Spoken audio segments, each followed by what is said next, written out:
అందరికీ hi. First time యూట్యూబ్లో video చేస్తున్నాను. అంటే ఒకసారి జాబ్లో చేరిన తర్వాత అర్థమైందంటే ఎక్కువ కాలం జాబ్ అనేది కంటిన్యూ చేయలేము. సో మనకంటూ మనం ఏదో ఒకటి బిల్డ్ చేసుకోవాలి ఖచ్చితంగా. రేపు ఫ్యూచర్లో నీకంటూ నువ్వు ఏదో ఓన్గా బిల్డ్ చేస్తేనే, ఎందుకంటే నీకు ఇష్టమైన దాని మీద నువ్వు ఎంతైనా పని చేయగలవు. లేకపోతే ఒకరి కోసం ఎన్నాళ్ళని పని చేస్తావు, చేయలేవు. అది నాకు ఎప్పుడు తెలిసింది, జాబ్లో చేరిన 2 నెలలకే అర్థమైపోయింది. అండ్ ఖచ్చితంగా మనకంటూ ఏదో ఒకటి బిల్డ్ చేసుకోవాలి. ఎందుకంటే నీకంటూ ఒక ఐడెంటిటీ నువ్వు క్రియేట్ చేసుకోవాలి. కాబట్టి అందుకనే కంటెంట్ క్రియేషన్ చేద్దామని ఫస్ట్ టైం వీడియో చేస్తున్నాను. ఇంతకుముందు చేశాను కానీ ఆపేశాను, అంతకేమీ కంటిన్యూ చేయలేదు. ఈసారి ఖచ్చితంగా చేద్దామని అనుకుంటున్నాను. నాకున్న ఇప్పుడు ఒక 2 నెలలు జాబ్ చేశాను కదా, ఎక్స్పీరియన్స్ మీకు షేర్ చేద్దాం అనుకున్నాను. ఎవరికైనా హెల్ప్ అవ్వచ్చు, ముఖ్యంగా ఫ్రెషర్స్కి, కాలేజీలో ఉన్న వాళ్ళకి. నార్మల్గా మేము జాయిన్ అయిన కంపెనీ వచ్చి స్టార్టప్.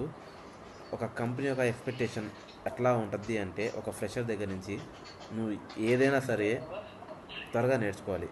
ట్రైనింగ్లో కానీ నీకు వాళ్ళే అంతగా ఏం నేర్పిరు. నీ అంతటా నువ్వే రీసెర్చ్ చేసుకొని మొత్తం నువ్వే నేర్చుకోవాలి.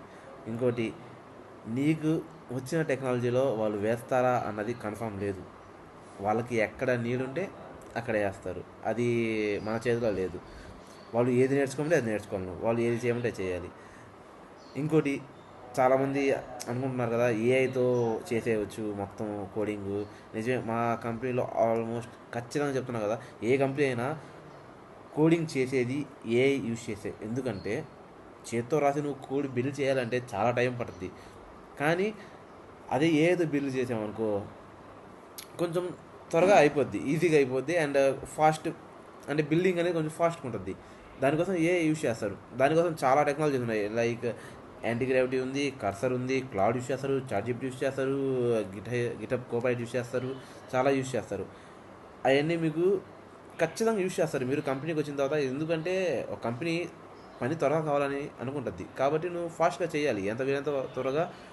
అంత టెక్నాలజీ వాడుకోవచ్చు, తప్పులేదు. కానీ ఏఐ కోడ్ రాస్తే దాన్ని గుడ్డిగా నమ్మేసి అప్లై చేయకూడదు. ఎందుకంటే ఒక ప్రాజెక్ట్ గురించి టోటల్గా నీకు తెలిసినంత ఏఐకి తెలియదు. అంటే అది ఒకటి బిల్డ్ చేసేటప్పుడు ఇంకొక ఫీచర్ని డిస్ట్రాయ్ చేస్తుంది, లేకపోతే దాన్ని ఎట్లా కూడా మార్చేస్తుంది, చేంజ్ చేస్తుంది దాన్ని. అది నువ్వు చూసి ఆ లాజిక్ తెలుసుకొని అప్పుడే నువ్వు ఏఐ ఇచ్చిన కోడ్ అప్లై చేయాలి. ఏదో కోడ్ మొత్తం జనరేట్ చేయడం తప్పులేదు, కానీ నీ యొక్క ప్రజెంట్ జరుగుతున్న ప్రాజెక్టు అది ఎట్లాంటి డిస్టర్బెన్స్ రాకూడదు. అదొకటి. ఇంకోటి, నేను మీన్స్ ఇంజనీరింగ్లో ఉన్నప్పుడు గిట్టు చాలా నెగ్లెక్ట్ చేశాను. అంటే ఏముంది మనకు తెలియదు కదా, అంత అవసరం లేదనుకున్నా. కానీ కంపెనీకి వచ్చిన తర్వాత ఖచ్చితంగా మీకు గిట్హబ్ అనేది రావాలి. అసలు గిట్టే మెయిన్, గిట్హబ్. ఎందుకంటే మనకి కోడ్ అనేది మా లోకల్ రెపాజిటరీకి రావాలి అంటే కంపెనీ యొక్క గిట్హబ్ ఉంటుంది. గిట్హబ్ రెపాజిటరీలో వాళ్ళ యొక్క కోడ్లన్నీ దాంట్లో ఉంటాయి. అక్కడ నువ్వు నుంచి చెక్అవుట్ తీసుకొని నువ్వు దాంట్లో చేంజ్ చేసి మళ్ళీ గిట్హబ్లోకి పుష్ చేయాలి. ఆ గిట్హబ్లో పుష్ చేస్తే దాని తర్వాత వాళ్ళందరూ త్రూ సిఐసిడి, కుబర్నెటిస్, డాకర్స్ దాని ద్వారా యూస్ చేసుకొని డిప్లాయ్ చేసుకుంటారు.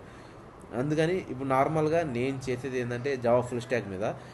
ఒకవేళ మీరు ఒక కంపెనీకి రావాలి అని అనుకుంటే డాకర్ అంటే తెలుసుకోండి, గిటప్ తెలుసుకోండి. ఇంకోటి, ఫుల్ సిఐసిడి పైప్ లైన్స్ ఏంది, అసలు ఒక ప్రాజెక్ట్ డిప్లాయ్ ఎట్లా అవుద్ది, మొత్తం అన్నీ తెలుసుకోండి. ఎందుకంటే చాలా యూజ్ అవుద్ది. అండ్ నార్మల్గా మీరు కోడింగ్ ఉన్నాయి, నాన్ కోడింగ్ ఉన్నాయి, ఏదైనా పోవచ్చు. కానీ లాజిక్ బిల్డ్ చేయడం మాత్రం ఖచ్చితంగా తెలిసి ఉండాలి.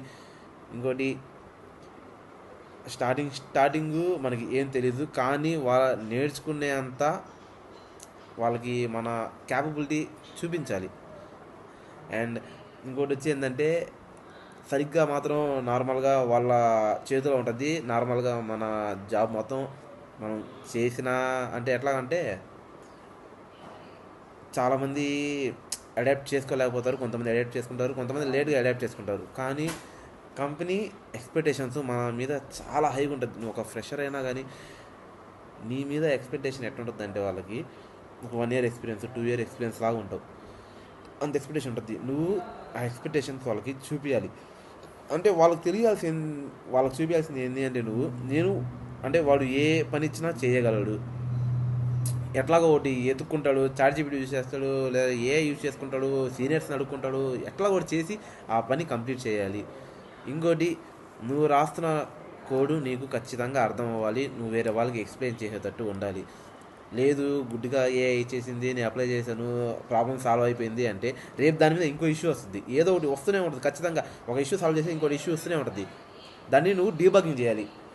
మెయిన్ కంపెనీలో నువ్వు ప్రాజెక్ట్ బిల్డ్ చేయడం మెయిన్ కాదు, ఇష్యూస్ని రిసాల్వ్ చేయడం, డీబగ్గింగ్ చేయడం and dry run method use చేసి ఆ ఇష్యూస్ని సాల్వ్ చేయడం ఖచ్చితంగా నీకు తెలిసి ఉండాలి. డీబగ్గింగ్ అనేది చాలా మెయిన్, దాని మీద ఒకటి కాన్సన్ట్రేషన్ చేసుకోండి. ఇంతే ఫస్ట్ వీడియో. కొంచెం తప్పులు ఏమైనా చెప్పున్నా కామెంట్లో చెప్పండి, అంటే నాకు అంత ఎక్స్పీరియన్స్ లేదు కదా. కామెంట్లో చెప్పండి, ఈసారి దాన్ని రెక్టిఫై చేసుకుంటాను. ఏమైనా సజెషన్స్ ఉన్నా చెప్పండి. థ్యాంక్స్.